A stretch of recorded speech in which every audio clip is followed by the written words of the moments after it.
안녕하세요. 제가 이 강의를 하면서 4G부터 강의를 해요.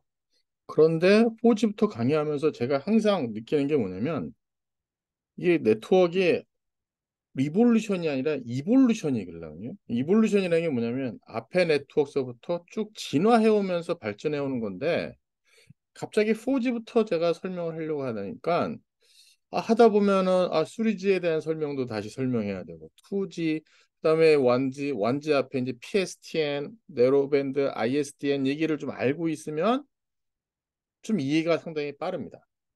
근데 제가 이제 강의를 항상 4G부터 하니까 좀 아쉬움이 있어갖고 이번에 제가 그냥 간단하게 서비스에 대한 거, 기술에 대한 거, 기술에 대한 뭐 코어 네트워크라든가 액세스 네트워크는 그때 가서 제가 다시 또 강의를 하긴 하겠는데 그러다 보니까 앞에 이런 차이들이 있다는 거를 먼저 여러분들한테 설명을 하기 위해서 강의를 준비를 했습니다. 근데 강의를 준비하다 보니까 제가 이게 너무 그 옛날 자료 뭐 혹은 뭐 우리 학생들이 보통 2000년대 전후로 태어난 친구들인데 그 친구들한테 이거 옛날 얘기를 라떼는 말이야 라고 설명하기 좀 그래서 어떻게 할까 하다가 제가 그냥 기존에 나와 있는 유튜브 영상, 그 다음에 광고, 이걸 가지고 나서 설명을 좀 하는 게 좋겠다라는 생각으로 이 영상을 준비했습니다. 그 다음에 제가 평상시에 또 강의할 때에 이 스포츠, 우리나라 ICT 발전이 이제 스포츠랑 같이 맞물려 있는데 그 관련된 이야기도 좀 이야기를 하고 공부를 하면 어떨까 하는 차원에서 몇 가지 기사를 같이 준비를 했습니다. 자, 요 슬라이드에 딱 보시면 뭐가 있냐면, 어, 이게 이제 1세대에서부터 5G까지에 대한 겁니다. 통신 시장의 이제 서비스가 보면 1980년대에서부터 지금 2020년대 5G까지 만들어지고 있어요. 그럼 여기에 나오는 서비스가 어떤 것이 있느냐라고 보면 이렇게 보시면 되겠습니다. 1세대는 그냥 이동전화 했다는 그 자체가 가장 큰 의미를 갖고 있습니다. 이동전화를 했다 그 자체가. 그 다음에 2세대 이동통신망에서는 SMS라는 것과 이제 IP 기술이 같이 맞물립니다. 그 다음에 3G에서는 여기에 영상 서비스가 들어오고요. 여기서부터 고민되는 것이 그동안은 방송하고 통신이 약간 분리되어 있었는데 방송하고 통신이 같이 결합되는 형태가 나와요. 그 다음에 3G서부터는 올IP라는 용어를 씁니다. 모든 거에 대한 것을 IP 기반으로 바꾸는 걸 해요. 요 2G 때 나와 있었던 요 IP에 대한 얘기를 잠시 제가 좀 말씀드리면 어, 이렇게 보시면 됩니다. 통신의 역사 중에 1990년대가 정말 큰 변화가 있었어요. 1990년대. 그래서 2000년대. 이때가 보면 전부 다 이제 3차 산업혁명이랑 같이 맞물려져 있는데 이때 나와 있는 IP 기술의 가장 큰 특징이 바로 이제 웹 서비스 출현입니다. 이 웹 서비스 출현으로 우리가 이걸 이제 킬링 애플리케이션이라고 그러죠. 모든 프로토콜 애플리케이션을 전부 다 어, 갈아치웠다기보다도 근간을 다 바꾸는 것이 바로 이제 IP 기술입니다. 사실 1990년대 초반에 우리가 ISO OSI 세브른 레퍼런스 모델이라는 것이 이제 정의되고 이것이 이 당시에 1990년대 라떼는 말입니다. 2000년대 뭐 초반 중반에는 이게 이제 대세가 될 거라고 생각을 해서 데이터 통신에서 맨 처음 가리키는 OSI 세븐 레퍼런스 모델 형태로 모든 네트워크가 글로 갈 생각을 했겠어요. 그래서 뭐 랜은 그대로 살아 있습니다만 이제 우리가 보통 웬 와이드 에리아 네트워크라고 보통 얘기하는 것 중에 엑스타 25라는 네트워크하고 뭐 IP라는 이런 것이 가장 대표적으로 많이 쓰고 있었는데 이것이 원래는 전부 다 OSI로 대체될 계획이었어요. 그런데 1995년, 93년, 94년, 95년 그때 바로 이제 웹 서비스가 나오면서 모든 애플리케이션이 웹 기반으로 다 바뀝니다. 그러면서 2G 이동통신망에서도 2G 이동통신망에서도 3G로 가기는 중간에 여기 우리가 2.5G라고 보통 2.5세대라고 얘기하는 것이 있는데 이 서비스에 대한 것 중에 많은 시장이 어디로 가냐면은 IP 접속으로 간다. IP를 어떻게 하면 접속을 쉽게 할까라는 거로 가요. 그래서 어 이제 그 통신 방식의 저기 뒤에 앞부분에 제가 슬라이드에 있습니다만 GSM이라는 기술이 있는데 이 GSM에서 여기다가 IP를 서포트할 수 있도록 만들어서 몇 가지 기능을 만들어서 GPRS라는 네트워크를 만들어요.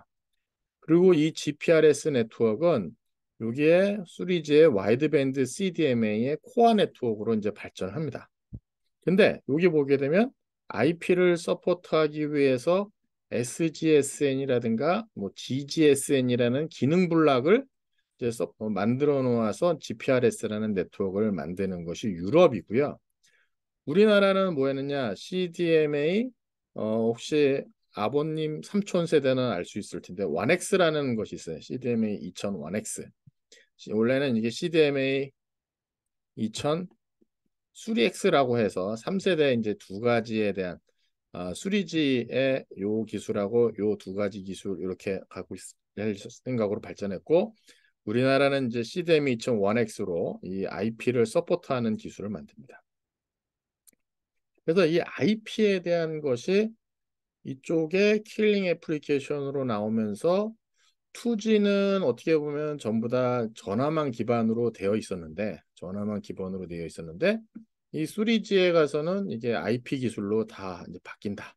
근데 그 와중에 중간에 있는 게 2.5G라고 하는 기술을 이제 여기에 자리를 잡게 됩니다. 그래서 이 서비스에 보게 되면 2000년대에 들어와서 3차 산업혁명이랑 같이 맞물려가지고 막 발전하던 그 당시에 보게 되면은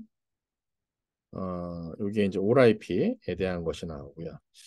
그런데 보면은 우리가 보통 통신 서비스라고 하면 음성 서비스, 데이터 서비스, 영상 서비스예요.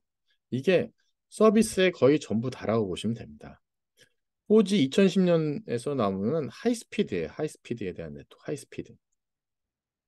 그다음 현재에 가장 많이 각광받았던 것이 VR 서비스, IoT 서비스, 오토노머스 비클라, 그래서 자율주행이 이제 5G에 많이 나오는 겁니다. 이렇게 낳고 나서 보게 되면 사실 사용자 입장에서 여러분 이제 학생 입장에서 보게 되면 제가 보기에는 한 4G까지만 가도 큰 문제는 없지 않을까? 약간 그런 생각이 들어요. 왜냐하면 게임을 하는 세대가 아직 VR 게임이 그리 많지가 않고요. IoT 환경의 스마트 기기라든가 이런 것들이 잘 사용자들이 뭐 이렇게 직접 내가 컨트롤하는 게 홈 네트워크 이외에는 그리 많지가 않습니다. 그다음에 오토노머스 비클이라고 하는 게 이제 가장 대표적으로 5G의 망 가지고 서비스 받는 건데 차량 운전하는 사람들이 그리 많지는 않잖아요. 그래서 어떻게 보면 이제 4G의 LTE까지 하이스피드 IP까지만 써도 충분하지 않나 약간 그런 생각이 좀 있습니다. 자, 대역폭을 보게 되면 1세대는 아날로그예요. 2세대는 나중에 이제 9.6kbps에서 144kbps 단위까지 그러다가 이제 메가 UPS 단위로까지 이제 발전합니다. 이거는 이제 고정해서 내가 한번 이제 네트워크 연결해 가지고 쓸 때 최대 피크비 레이트에 대한 것을 이렇게 정의를 한 겁니다. 그다음에 4G가 1기가 UPS, 1기가 UPS. 그다음에 이제 5G는 20기가 UPS가 이제 표준에서 이제 이야기하는 것이고요. 네트워크의 이름을 보게 되면 1세대는 이제 엠스라고 하는 것이 있고요. 뭐 유럽 쪽에는 뭐 노르딕 모바일 텔레콤에 있고 그다음에 유럽의 TACS, 토탈 액세스 커뮤니케이션 시스템 뭐 몇 가지들 아날로그로 해서 각 나라마다 유럽 쪽에서 발전한 것이 있고 요 엠스라고 하는 건 미국 기술입니다. 그리고 유럽에서 실질적으로 이제 유럽 땅에서 만든 방식으로 이제 TDMA 방식이 GSM이 있고요. 사실 여기서 또 발전하는 미국에서 쓰는 기술이 있습니다. 여기 제가 썼습니다만 엠스의 기술을 확장해서 쓰는 디지털 엠스 기술이 이런 곳이 있어요. 디지털 엠스. 그래서 우리가 보통 통신에 대한 얘기할 때 통신 방식을 이런 얘기하죠. FDMA, 멀티플 액세스, 타임 디비전 멀티플 액세스, 그다음에 CDMA, 코드 디비전 멀티플렉스, 그다음에 OFDMA 뭐 이런 식으로 쭉 이렇게 멀티플렉스에 대한 얘기를 OFDMA가 이제 5G 쪽에서 LTE 쪽에서 LTE 이상에서 이제 쓰는 기술이라고 보시면 되겠고요.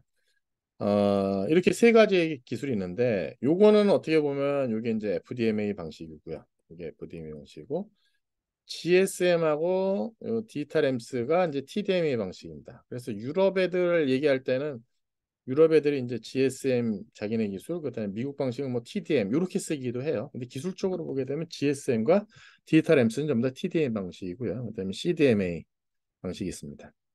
그다음에 이렇게 이제 2메가bps BPS 이상에 대한 기술을 만들 수 있는 기술은 이제 TDMA하고 FDMA로는 불가능해서 CDMA 기술로 발전한 와이드밴드 CDMA, 그다음에 CDMA 앞에서 썼던 2000 수리X 뭐 이런 기술들이 있었고요. 그다음에 이 와이드밴드 CDMA 코어 네트워크는 어떻게 보면 전부 다 이 GSM에서 이렇게 아까 앞에서 설명한 그런 식으로 발전한 그런 네트워크이고요. 그다음에 여기 이제 LTE로 발전하고 그다음에 5G NR, 뉴 라디오로 제가 이렇게 이야기를 할 수 있을 것 같아요. 이야기를 하게 보면 우리는 지금 스타디를 이제 4G하고 5G 쪽으로 포커스를 지금 할 예정인데 사실 이제 3G에서 네트워크가 진화됐으니까 여러분이 조금 3G 네트워크를 좀 알면 더 편하고요. 그다음에 여기에 이제 또 요렇게 또 여기서도 요렇게 발전을 하고 사실 여기는 이제 기존에 있는 전화망, 유선 전화망에서 또 요렇게 해서 모빌리티만 둔 그런 거라고 보시면 딱 맞아요. 그다음에 여기에 네트워크를 여러분이 또 하나 또 보셔야 될 게가 뭐가 있냐면 우리가 이제 데이터 센터화로 만듭니다. 우리가 네트워크에 대한 형상 자체가 그러다 보니까는 저희 포인트가 어디 갔죠? 포인트가 여기가 있군요. 여기 가서 뭐냐가 나오냐면 이제 어, 네트워크 펑션 버추얼라이제이션이라는 컨셉이 나와요. 그러니까 클라우드 환경에 대한 것이 이때 클라우드 컴퓨팅에 대한 얘기가 나와요. 네트워크에 이제 여기서부터는 요전까지는 어떻게 보면 네트워크 펑션이라고 하는 것들 하나가 그냥 어떻게 보면 피지컬하게 하나의 펑션 블락 이런 식으로 했는데 여기는 이제 버추얼라이제이션이라는 컨셉으로 나와요. 버추얼라이제이션.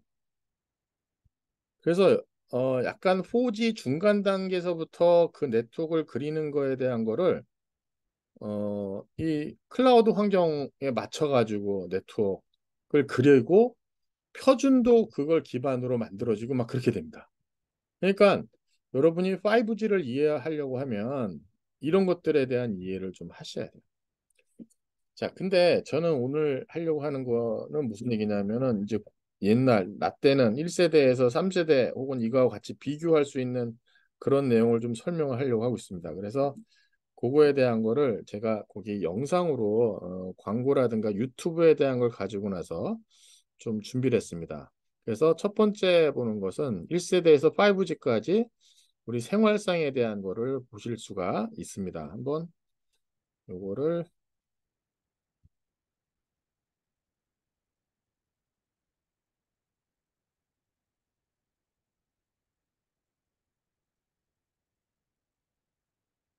보도록 하겠습니다.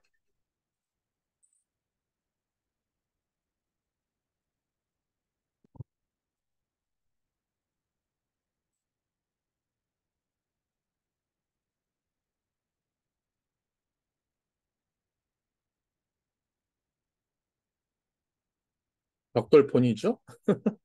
상상하기 어려운 폰이죠, 여러분.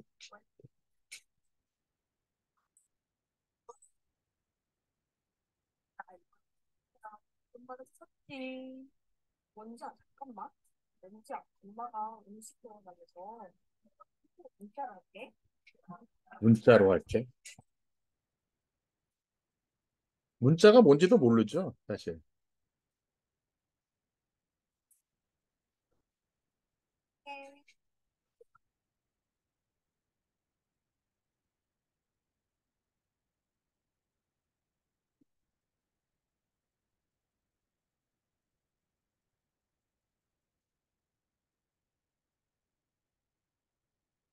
여기 안 돼. 밑에 있어. 이거 카톡으로 해. 요즘 누가 문자를 보내냐? 아이고. 되는데 내 폰이 문제밖에 안 돼. 그럼 저밖에 안 된다고? 아, 사람 혼자한테 자기 이따가 저녁에 뭐 먹을까? 우리 1주년 기념일이잖아. 먹고 싶은 거 있어?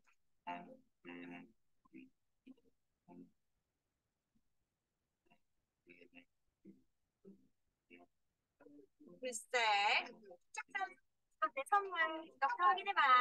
수리지에서 이제 이렇게 데이터 기반으로 어, 메시지를 보내는 곳이 있습니다. 그거 봤어? 아, 반응이 없어. 아니 아직 다운로드 받는 중. 아, 이제 그치라 그런가? 다운로드 스피드가 차이가 있습니다. 네. 핸폰을 보낼 수 있어. 그냥 KT5 직폰 사서 빠르게 다운로드 받을 수 있을 것 같아. 알았어.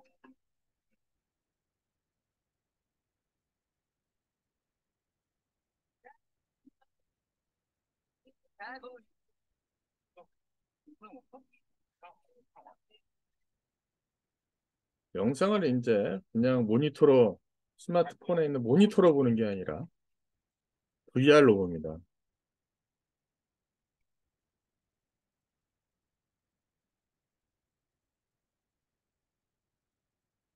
더 실감나게 느낄 수 있도록 VR 영상으로 준비했어. 나랑 결혼해 줄래?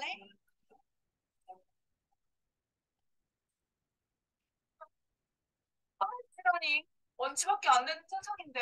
헐, 아, 진짜 초능력 같아. 헐. 내일은 세상 다 오겠지? 이거 저런 세상이 오겠지 했는데 정말 저런 세상이 와버렸으니. 자, 지금 본 것이 1세대에서부터 5G까지 다 볼 수 있는 그런 거라고 보실 수가 있고요. 사실 1세대, 2세대에 대한 이동통신에 대한 것이 이제 그 정도가 있는데 중간에 저희가 그 CT폰이라는 거하고 PCS라는 게 있었어요. 제가 요 시기에 요 중간 시기에 있었던 게 또 뭐가 있었냐면 어, CT2라고 그래가지고 조금 여러분이 이해하기 그전에 또 삐삐라는 게 있었어요. 페이저라는 것이 있었어요. 페이저. 페이저라고 하는 것은 이제 문자열만 받는 거예요. 문자만 받고 나서 이제 전화를 걸러갑니다. 그러면 그 당시 지금도 뭐 많이 있습니다. 공중전화 부스에 가서 이제 전화를 하죠. 이제 발신한 문자에 페이저 온 걸 보고 나서 이제 공중전화 부스 가서 합니다. 그럼 공중전화 할 수 있지만은 발신 전용 폰이 있었습니다. 발신 전용 폰이 뭐냐면은 이제 공중전화 부스에 여기에 약간의 조그만 기지국이 여기 공중전화 부스입니다. 조금 이상한데 여기 공중전화 부스 이렇게 있고 이제 여기 사람이 요 근처 여기 전파가 전달되는 지역에 가서 자기 폰을 들고 나서 이제 발신 전용하는 폰이 있습니다. 그게 CT 폰이 있었어. CT2 폰이 있었고요. 또 한 가지 뭐가 있냐면 아, 2G로 가면서 이 주파수 대역이 우리가 이제 800메가나 900메가헤르츠 대역으로 캐리어 주파수에 대한 걸 썼는데 이 기술 그대로 이제 주파수 대역을 높여서 1.8기가나 1.9기가헤르츠 대역에서 통신을 할 수 있는 기술이 나옵니다. 그래서 퍼스널 커뮤니케이션 서비스 그러니까 그전에는 어떻게 했었냐면은 전화에 대한 컨셉은 대부분이 그냥, 집에 전화 하나, 그다음에 아버지만 휴대폰 뭐 이런 거였는데 엄마도 휴대폰, 나도 휴대폰, 동생도 휴대폰 뭐 이런 식에 대한 것이 나옵니다. 그게 퍼스널 커뮤니케이션 서비스에서 PCS라고 해서 우리나라는 통신 사업자로 얘기하면 이렇게 되는 거죠. 1세대 이동통신망은 011이 있었습니다.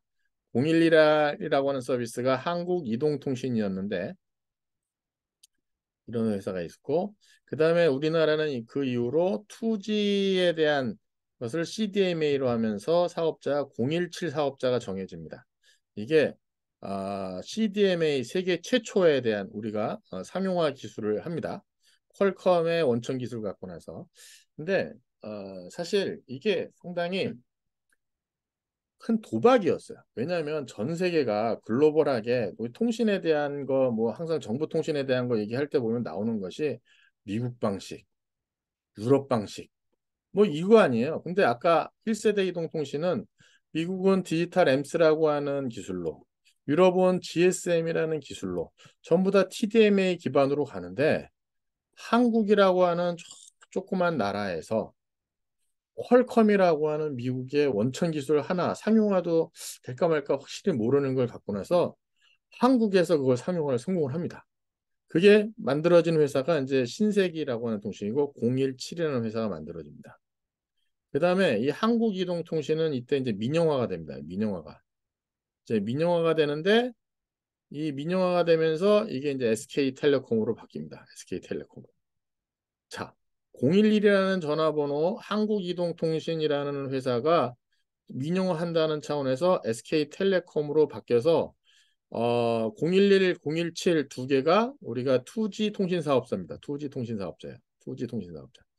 그러다가 우리가 이제 PCS 사업자라고 해가지고 이제 그때 정한 것이 야 KT는 기존에 민영화하면서 조금 안타까우니까 또 하나 다시 해서 016 KTF 그 다음에 이제 대기업군인가요? 뭐 해서 한솔이라는 데가 이제 018 한솔텔레콤이라는 게 만들고 그 다음에 제조업체 대기업군이었나요? 제조업체군에서 만든 이제 019 LG텔레콤 LG텔레콤에서 지금 이렇게 발전을 합니다. 그래서 한솔텔레콤은 나중에 어디랑 합병이 됐고요. 이거 KT는 KT로, LG는 지금까지 LG U 플러스로 이렇게 커져 있다고 보시면 되겠고요. SKT는 뭐 지금까지 잘 크고 있는 그런 회사라고 보시면 되겠습니다. 근데 제가 여기서 말씀드릴 건 뭐냐면 2G에서 3G로 요 가는 상황에서 시티폰이라는 것이 있었고 그다음에 PCS라는 사업이 또 하나 있었다. 그러니까 이 1990년대에 2차 3차 3차 산업혁명인 시대 2G에서 3G 가는 시대에 정말 많은 일이 있었어요. 그러니까 이게 여기 보시게 되면 그 IP에 대한 서비스 하나 큰 게 있었죠. 통신에서 CT2, PCS라는 시장이 있었죠. 그 다음에 또 이제 3G로 또 가야 되죠. 그 다음에 여기 뭐 피지컬 라인에 옵티컬 파이버도 이때 깔리기 시작합니다. 그러니까 옵티컬 파이버를 많이 일부 구역에서 쓰고 있었습니다만 대중적으로 많이 그걸 근간으로 또 설계도 하고 하는 것이 바로 1990년대 중후반이에요. 그러니까 1990년 중후반은 그냥 통신이 전체를 다 휩쓸었다고 보시면 되겠습니다. 자, 그거에 대한 그 영상을 제가 여기 볼게요. 여기 보시게 되면 CT2하고 PCS 같이 보도록 하겠습니다.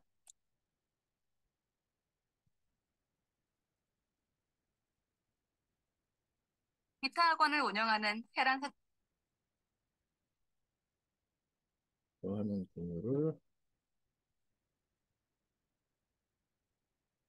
사장님은 편하게 집에서 기타를 배우고 싶은 준영 고객님과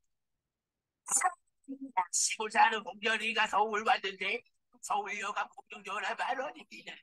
7명을 기다려서 잘해왔는데 아이고 카드가 없네 다시 8명. 공중전화 카드라는 게 또 있었어요. 그 당시에. 서울시티 병원 비 오면 바로 서울시티 병원 서울시티 병원 서울시티 서울시티 자, 이런 것이 하나 있었고요.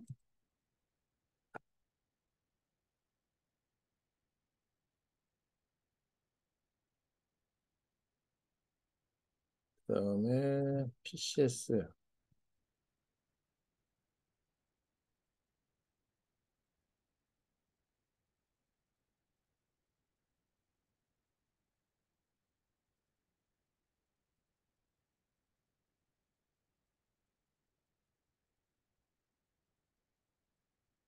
요거는 광고가 아니고 YTN2에 나오는 방송에 대한 사항인데 그 당시에 이제 서비스에 대한 내용을 소개하는 그런 것이 되겠습니다. 한번 보시기 바라겠습니다.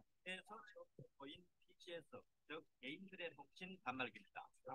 이 단말기의 무게는 122g으로 최신형 디지털 이동 전화에 비해 30g 이상 가볍습니다.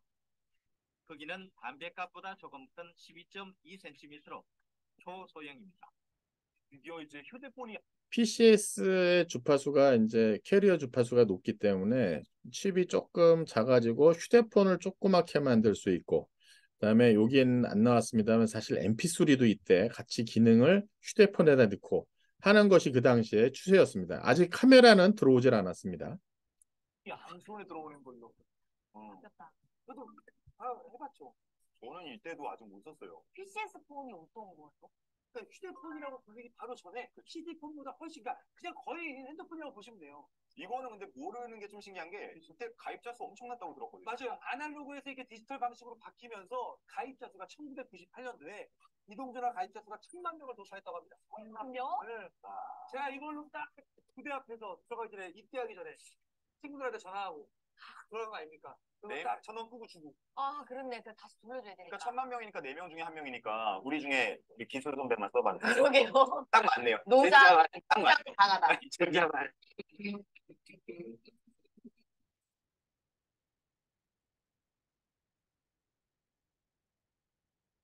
자, 여기까지가 어떻게 보면 과거 저희가 어,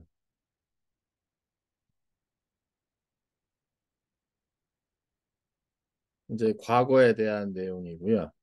그 이제 PCS라는 것 때문에 많이 파퓰러해졌어요, 사람들이. 그래서 이제 문자 서비스 한다든가 인터넷을 쓰는데 이런 인터넷처럼 지금 쓰는 것이 아니라 변환해서 썼어요. 그래서 그때는 WAP 기술이라고 해서 와이어리스 애플리케이션 프로토콜을 해서 인터넷의 웹페이지의 대표적인 것만 스마트폰 모니터의 조그만 액정에 이제 거기에 키워드 혹은 텍스트만 보여줘서 선택을 하면 조금 이제 다음 페이지로 넘어가는데 역시 그것도 텍스트 주반으로 거기서 보는, 그러니까 인터넷을 쓰는 게 확실하게 인터넷이 아니라 그 페이지에 대한 것을 쓰거나 혹은 IP에서 많이 쓰는 포털 사이트들을 거기다가 서비스 해주는 뭐 그런 형태의 IP 기술이었어요. 근데 실제 이때는 어떻게 보면은 그 2G에서는 MP3가 들어왔다고 보시면 되겠고요. 카메라가 들어오는 것은 3세대 이동통신부터 들어왔습니다. 그래서 3세대 이동통신에 대한 광고를 보도록 하겠습니다.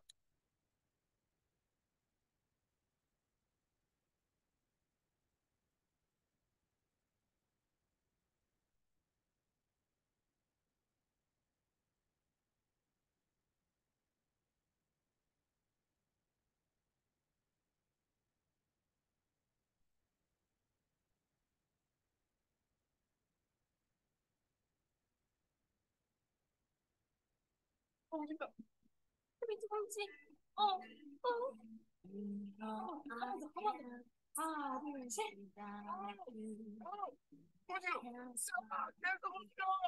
S3G 플러스로 Live on 3G Plus.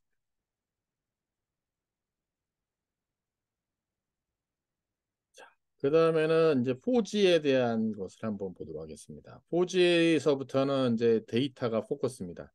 그래서 사실 요 광고에 대한 게 제가 몇 가지가 있었는데 앞에는 좀 더 옛날 거지만 요건 최근 광고예요. 최근에도 그래도 10년 전이에요. 보면 제가 11년 9월 광고잖아요, 지금. 이거 앞에 광고는 어떻게 보면 최근에 이제 만들어진 거고 이건 그 당시 2011년에 만든 그런 광고라고 보시면 되겠는데 이때는 포커스가 뭐냐면 다운로드를 얼마큼 빨리 하느냐에 대한 이슈가 되겠습니다.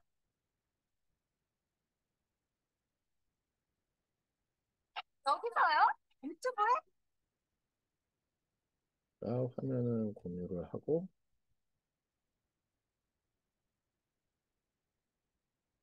여기서요? 유튜브에? 동영상이 한 방에 올라가면 내가 머리를 자른다. 언니, 지금 전화요? 4G LTE. 그러니까 여기서는 이제 그 다른 3G는 되게 느려가지고 잘 접속을 못 하는데 5G는 4G는 되게 빨리 다운로드, 업로드가 된다는 그 얘기를 합니다. 그러다가 이제 5G에 대한 걸로 저희가 이제 세상이 넘어가게 됩니다.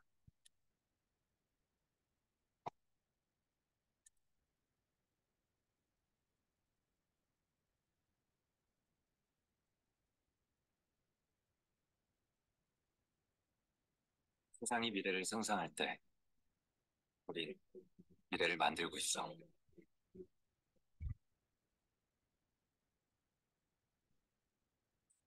우린 자동차와 도로를 연결해 차들이 스스로 움직이는 길을 만들지. 빅데이터로 금융의 패러다임을 바꿔 은행을 찾아다닐 필요도 없어.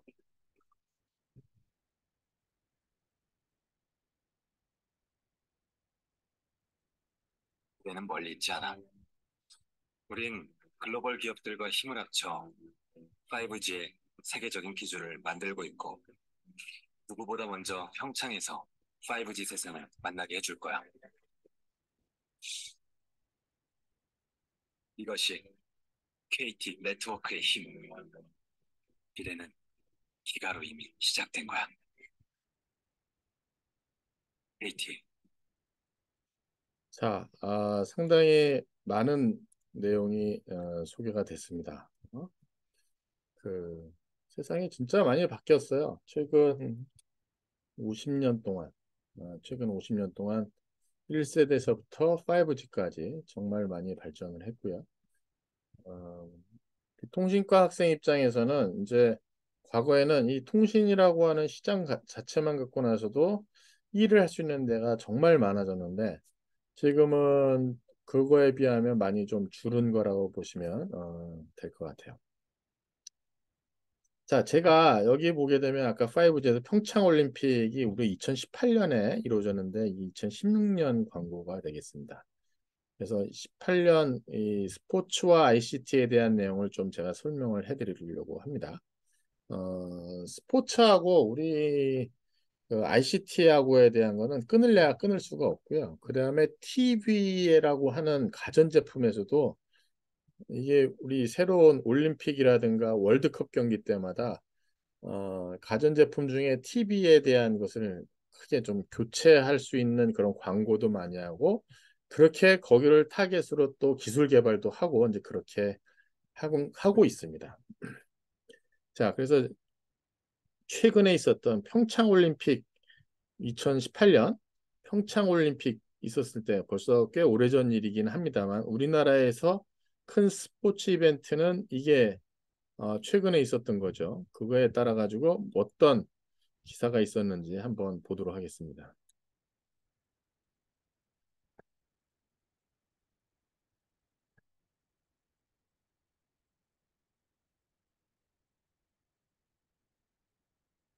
조금 글자가 좀 작을 수가 있는데요.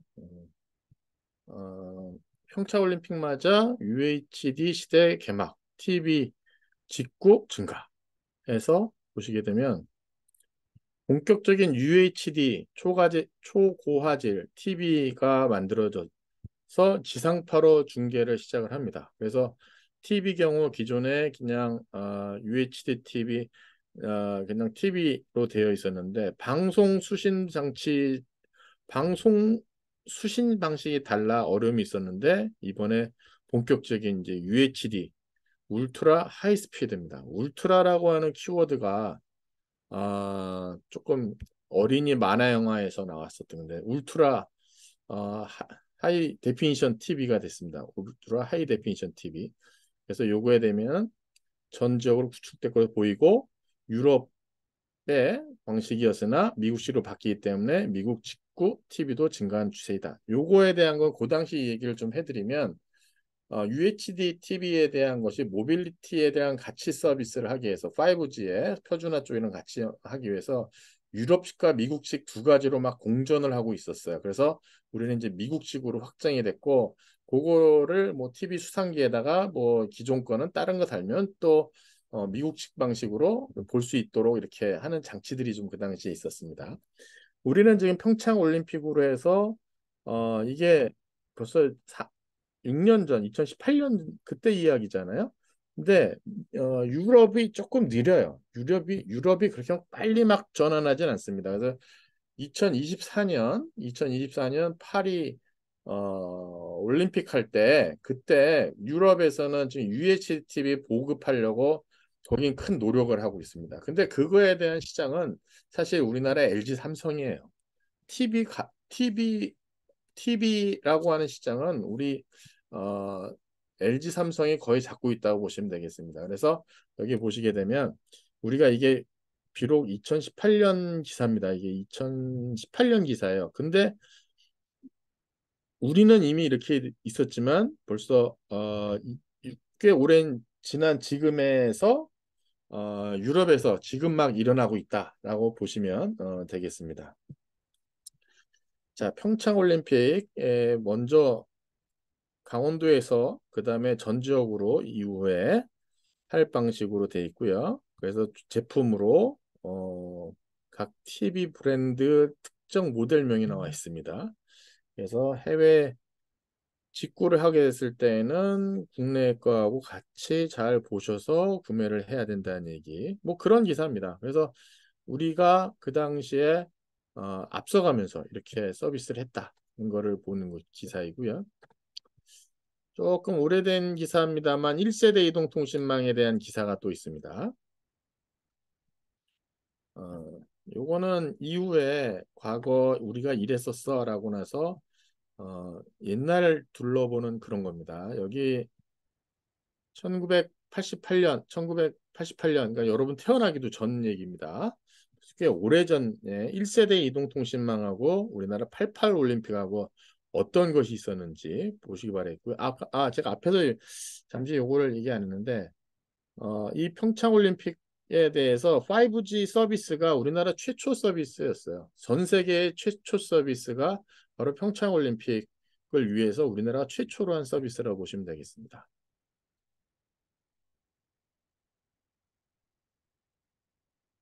음, 여기 1세대 이동전화 첫 서비스 호돌이의 추억 해가지고 보시게 되면 1988년에 대한 얘기를 하는 겁니다. 1980년대 초 무선 전화는 휴대폰을 가리키는 단어가 아니었다. 코드레스 폰이라는 게 집에 무선 전화기 있잖아요. 집에 있는 무선 전화기를 코드레스 폰이라고 합니다. 코드가 없는 코드리스 폰이라는 뜻으로 무선 전화기라는 뜻이었어요. 그러다가 휴대전화가 상용화되면서 무선 전화와 이동 전화의 구분이 되어 있고요. 그 다음에 이때 또 선풍적인 소니 워크맨이라는 특징을 따라 워크폰이라는 용어도 있었습니다. 그 다음에 사실 제가 이제 이 카폰에 대한 얘기를 좀 하려고 하다가 말았는데 1세대 이동통신망의 제일 첫 번째는 카폰이에요. 자동차에다 전화기를 붙이는. 그러니까 무전기죠. 일종의. 네, 무전기인데 전화 다이얼링이 되는.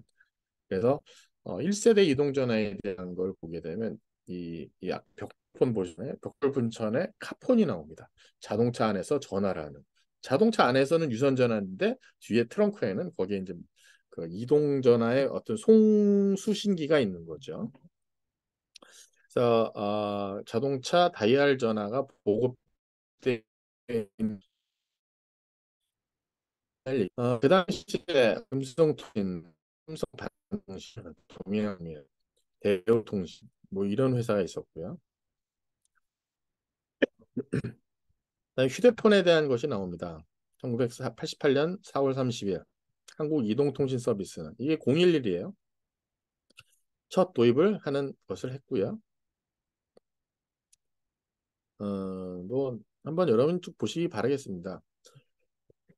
그래서 전화는 서울하고 제주 정도 인프라, 나머지는 전부 다 음영 지역입니다. 일반인에게 개방되지 못한 지역도 있었고요.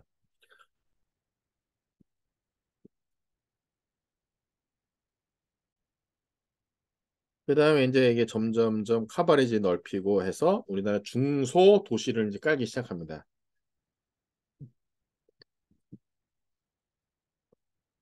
그래서 88년 6월 1일 이동통신의 한국이동터 서비스 그래서 7월 1일부터 수원, 성남, 안양 확대되는 그런 내용이 나옵니다.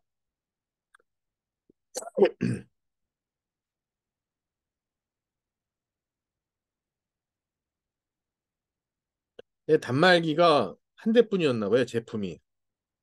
그래서 영국 테크노폰 수입해 판매했는데 시판 가격이 280만 원. 그 당시 280만 원하고 지금 280만 원은 다릅니다. 그 당시는 월급이 88년에 대졸 신입사원이 뭐 60만 원, 뭐 40만 원, 뭐 그랬을 거예요. 그러니까 이게 몇 달치 월급을 모아야지 이걸 할 수 있는 거죠. 네, 모토로라가 이제 한국 모토로라가 그 다음에 많이 깔렸고 여러분이 그 모토로라 아까 벽돌폰 이렇게 본 것이 거의 모토로라 제품이에요. 260, 70만 원대라고 보시면 되겠습니다. 그게 전부 다 이제 9월 17일 이 88 올림픽이라는 걸 위해서 한 것이죠. 뭐 휴대전 상학회 88 9월 17일 개최됐다. 그리고 여기에 보게 되면 그 당시에 이제 강성미 통신을 깔기 시작합니다. 제가 1990년대에 많이 이제 깔았다고 하지만 우리나라 1980년대 후반에 이 광통신에 대한 걸 깔았고요.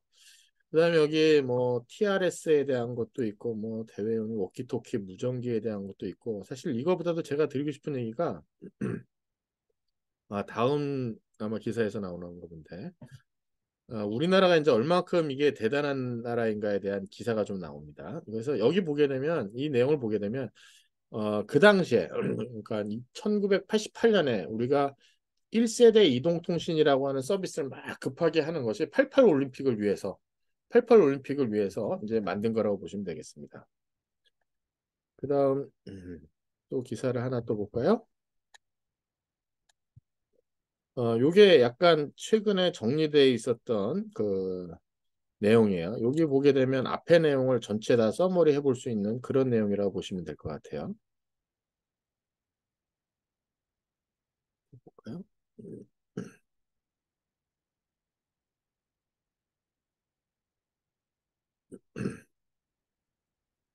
자, 이게 보시게 되면 월드컵하고 올림픽에 바로 ICT하고 어떤 진검 시험 무대다라는 얘기가 나옵니다. 각 나라마다 자국의 기술을 적극적으로 마케팅하기 위한 노력을 합니다. 그래서 보게 되면은 58년 전 도쿄서 세계 첫 칼라 TV 유승 중계를 이제 했습니다. 이게 언제냐? 64년 도쿄 올림픽을 위해서 한 거예요. 일본의 부흥을 알리는 신호탄. 그러니까 1964년 뭐 거의 제가 태어날 때입니다. 그러니까 60년 전 얘기입니다. 이게 벌써 60년 전에 그 칼라 TV라는 거를 했고요. 일본은 여기 보면 세계 최초로 인공위성을 이용해 실시간을 또 했습니다. 그러니까 지금이야 뭐 당연하다고 볼 수 있습니다만 위성을 통해 가지고 올림픽 중계를 실시간으로 해? 상상도 못할 일이었다고 보시면 될 것 같아요. 그래서 이 올림픽이 끝난 후 감동스러운 장면, 그러면서 일본에 대한 제품이 우수하구나. 전자제품이 홍보가 된 케이스가 되는 거예요. 우리나라는 어땠느냐? 우리나라가 84년 하기 전에 여기 80년하고 84년에 모스크바 LA 올림픽 할 때는 얘네들은 대개 보게 되면 이거 IBM 도를 통해서 받았어요. 근데 우리나라는 안 그래요. 우리나라 88 올림픽 할 때 정보 올림픽으로 해서 이게 성과를 이뤘다라고 이렇게 나옵니다. 여기 보게 되면 이 데이콤이라고 하는 회사가 이게 그 국제전화 002에 대한 그 당시에 001 KT 국제전화 002 데이콤 제2통신 사업자인데 저 데이터 통신이에요 하는 회사가 저 회사가 나중에 LG U 플러스 파워콤 이렇게 해서 합쳐져 갖고 했지만 그 당시에 엑스타 25라고 그 네트워크를 깔아가지고 전 세계에 그 통신을 기록을 막 보낼 수 있도록 기자들이 바로바로 기록을 보낼 수 있도록 그렇게 우리나라 88 올림픽이 이제 된 그런 큰 역할을 했던 회사가 바로 데이콤이고요. 애툴이라든가 셀이 여기 보면 여기 이제 한국 전자통신원 애툴이 지금도 있고요. 셀이 지금도 있습니다. 이건 국가연구소예요. 그다음에 사이언 컴퓨터 그 당시는 좋았는데 지금은 없어졌죠. 어쨌든 여기 다 없어진 일반 회사이긴 한데 이쪽에서 서울 올림픽의 전산 시스템이 국내 연구진에서 개발됐다는 아주 큰 것이 있습니다, 진짜. 그 다음에 ICT를 대비하는 우리나라, 그래서 우리나라가, 진짜, 이때부터 코리아는 ICT가 앞서 나가는, 그래서 한국은 좋은 테스트베드 나라에 대한 것이 있었고요. 이 거버먼트, 전자정부라고 하는 추출의 기반이 되기도 했던 것이 바로 88 올림픽이 되겠습니다. 그 다음에 우리가 월드컵을 했습니다. 2002년. 아마 여러분 태어나던 그때라 잘 모르겠지만, 그때 저희가 이제 HDTV라고 합니다. HDTV. 그전에는 이제 칼라 TV라고 해서 약간 화질이 좀 떨어지는데, 지금 나오는 그 영상에 대한 HDTV를 방송을 하기 위해서 월드컵 개최 할 때 우리가 이제 HDTV로 방송을 처음 했었습니다.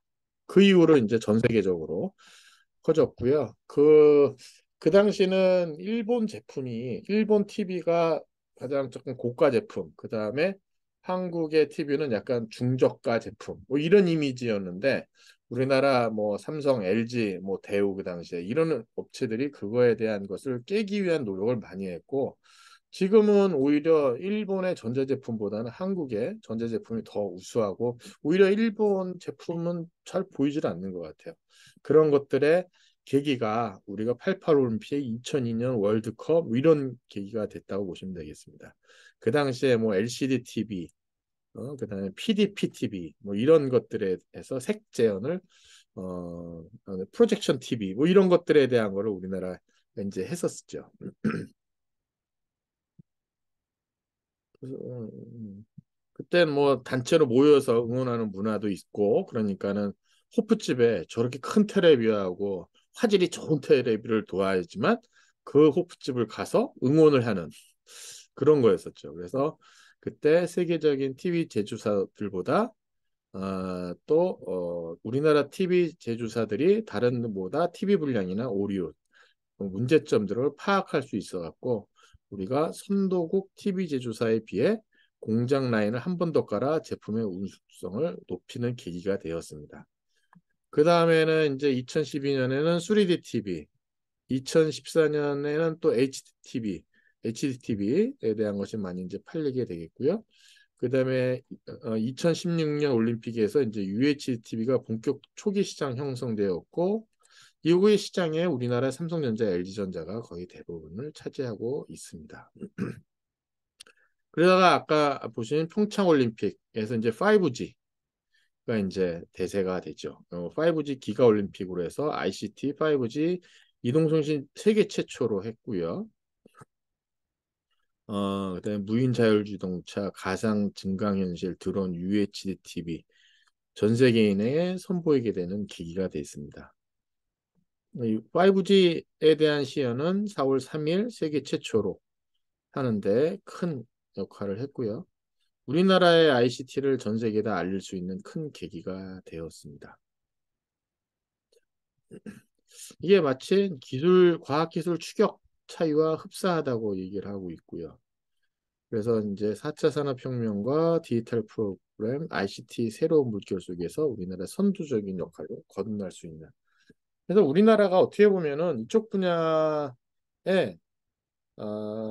큰 우리나라의 그 스포츠 이벤트랑 같이 ICT를 크게 발전시키는 그런 거 선보이는 그런 자리가 되었다고 보시면 되겠고요.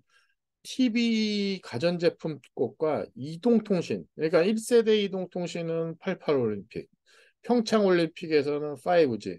비록 우리가 1세대 이동통신 서비스는 우리가 먼저 앞서지는 않았지만 CDMA라고 하는 2세대 이동통신망 세계 최초로 상용화했고요. 그 이외에 3G, 4G, 5G 세계 최초의 타이틀이 정말 많아요. 5G는 평창올림픽 때 우리가 서비스를 최초로 했다고 보시면 되는 것은 여기 딱 기록에 이제 보실 수가 있는 거죠. 지금 이제 6G에 대한 얘기를 많이 하고 있는데 6G 같은 경우도 미국이 조금 지금 국제 정세로 보게 되면 중국을 약간 누르면서 지금 미국이 주도권을 잡으려고 지금 하고 있는 그런 추세이고요. 그 중심에 우리나라도 한 축을 담당하고 있다. 라고 보시면 될 것 같습니다. 자, 제가 오늘 강의는 여러분들한테 보여드리려고 하는 것은 1세대에서 5G 이동통신망에 대한 그 기술과 어떤 서비스들이 있었는지에 대한 내용 중심하고, 그 다음에 스포츠가 우리 ICT하고 뛸래야 뛸 수밖에 없는 상황이고, 스포츠라고 하는 것이 하나 우리가 유치를 하고 그거를 준비하는 과정에서 ICT도 거기에 한 축을 담당을 하면서 우리의 홍보도 하고 우리가 마케팅도 열고 그런 것이다라고 보시면 되겠습니다. 제가 여러분들이 이제 공부를 할 때 단순하게 그냥 난 기술만 해야지 그렇게 보지 마시고 좀 넓게 보셔야만 됩니다. 스포츠 이벤트가 나랑 무슨 상관이 있지? 큰 이벤트. 그거 내 진로하고도 연관이 됩니다. 왜? 그때 또 이제 그걸 준비하기 위해서 그런 제조업체라든가 서비스 업체가 인력 채용을 많이 하고 그 관련된 협업을 또 많이 필요로 하기 때문에 여러분들한테 그게 또 기회가 될 수 있는 거죠. 그래서 그거는 지금 학생 때뿐만 아니라 사회에 나가서도 그리고 여러분이 회사에 소속돼 있거나 회사를 운영할 때에도 내가 이때 다시 한번 기회가 오는구나 라고 그걸 알고 있기를 바라겠습니다.